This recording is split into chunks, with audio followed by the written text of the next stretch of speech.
অসাধারণ লাগছে এই জায়গায় প্রথমবার এসে। তোমরাও আসো ঘুরতে, তোমাদেরও ভালো লাগবে।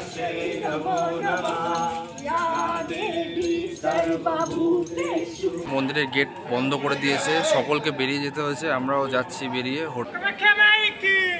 মন্দিরে যেতে হলে এই গেট দিয়ে ওপরে যেতে হবে।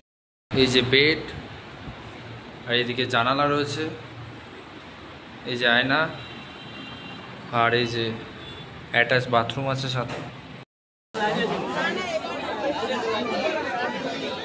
কামাখ্যা মন্দির আমাবুসি মেলার জন্য 26 তারিখ পর্যন্ত মন্দির বন্ধ ছিল। কালকে সকালবেলায় 5টায় এসে লাইন দেব, তারপরে গিয়ে মায়ের পুজো দিতে পারবো। সেবা কুপন এখানেই দেওয়া হয়, তোমরা এখানে এসে কুপন সংগ্রহ করে নেবে। বেলা 12টার থেকে 3টে পর্যন্ত দেওয়া হয়। কুপন দেওয়া হচ্ছে এখন, সীমিত টোকেন।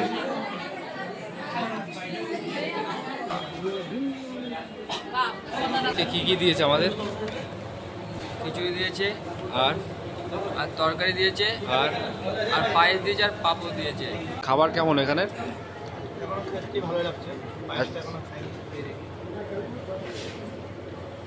খাওয়া হয়ে গেছে, যাচ্ছি প্লেট রাখতে। ব্রহ্মপুত্র নদ এখান দিয়ে দেখা যাচ্ছে।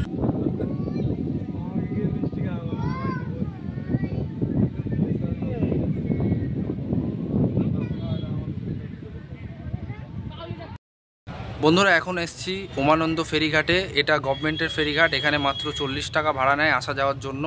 আর একটা জিনিস, এখানে 2টোর থেকে 3টের মধ্যে টিকিট কাটা থাকলে পরবর্তীতে তোমাদের আসা যাওয়াতে কোনো অসুবিধা হবে না, কিন্তু 3টের পরে তোমরা টিকিট পাবে না। আর যদি প্রাইভেটে যেতে চাও সেখানে মাথাপিছু 200 টাকা ভাড়া। উমানন্দ ফেরিঘাট ছেড়ে চলে যাচ্ছি।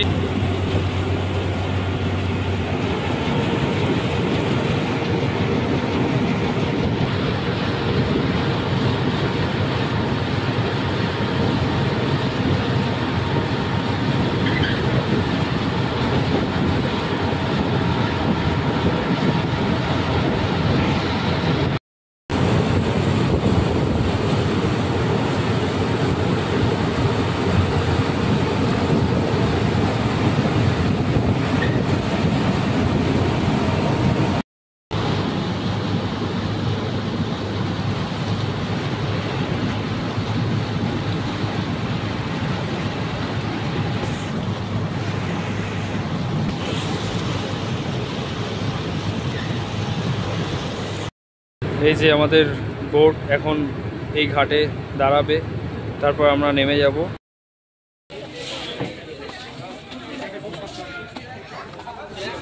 এটি মন্দিরে যাওয়ার রাস্তা। এই যে সিঁড়ি বেয়ে উঠতে হবে, সিঁড়ি দিয়ে আবার যেতে হবে ওপরে, সেখানে উমানন্দ মন্দির একদম মন্দিরের কাছে। মন্দিরে তো মনে হয় ভিডিও করা যাবে না। এই যে এটাই উমানন্দ মন্দির, আর ওখানে বড় বড় করে লেখা আছে ফটো তোলা নিষেধ।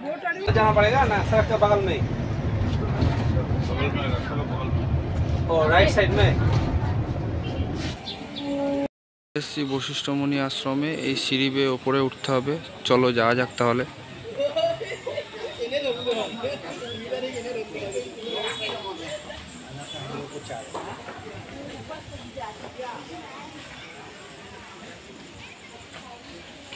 এটি হচ্ছে বশিষ্ঠ মুনির আশ্রম।